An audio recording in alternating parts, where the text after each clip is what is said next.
किसी भी महिला के स्त्री धन का असली स्वामित्व किसके पास होता है? स्त्री धन पर महिला के पति का समान अधिकार होता है या फिर पूरा परिवार उसका उपयोग कर सकता है? स्त्री धन का मायने क्या होता है? क्या स्त्री धन पर स्वामित्व केवल उस महिला का ही होता है? आइए चर्चा करते हैं आज इन्हीं सब बातों पर। मैं हूं धीरज पाठक और आप हैं मेरे साथ मेरे चैनल द लीगल रिव्यूज़ पर। तो सबसे पहले जानते हैं स्त्री धन क्या होता है। एक महिला को शादी के पहले, शादी के दौरान या फिर शादी के बाद में मिली हुई सभी चीज़ें स्त्री धन में शामिल हैं, जैसे कि माता पिता, भाई बहन, ससुराल वालों, रिश्तेदारों और दोस्तों से मिले हुए उपहार, धन, नगद, गहने, जमीन, कपड़े, बर्तन आदि स्त्री धन है। यानी कि किसी महिला को व्यक्तिगत रूप से उपहार में मिली प्रत्येक चल और अचल संपत्ति स्त्री धन है।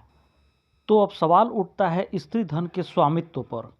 सुप्रीम कोर्ट ने स्त्री धन पर उसके अधिकार को लेकर एक बड़ा फैसला सुनाया है।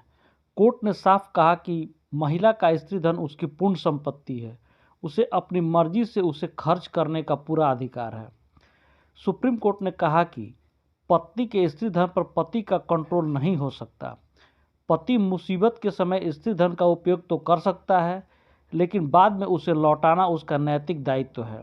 कोर्ट ने यह फैसला एक व्यक्ति को उसकी पत्नी के खोए हुए गोल्ड के बदले में 25 लाख रुपए देने का निर्देश देते हुए सुनाया।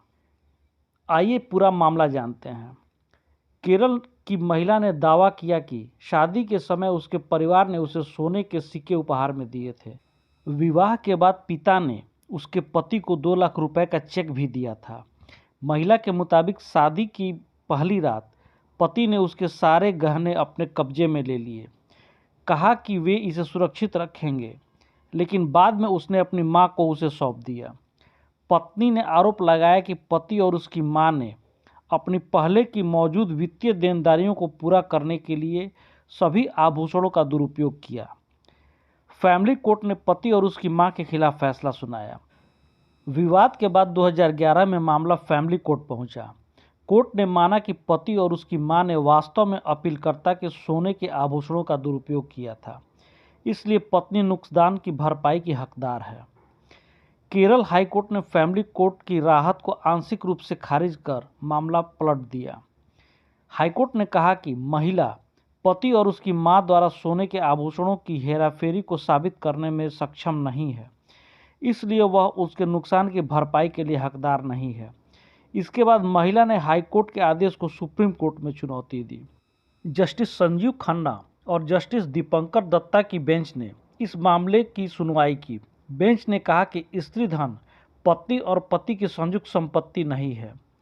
बेंच ने कहा कि महिला को अपने स्त्री धन पर पूरा अधिकार है, जिसमें शादी से पहले, शादी के दौरान या बाद में मिली हुई सभी चीज़ें शामिल हैं, जैसे कि माता पिता, ससुराल वालों, रिश्तेदारों और दोस्तों से मिले उपहार, धन, गहने, जमीन, बर्तन, कपड़े इत्यादि।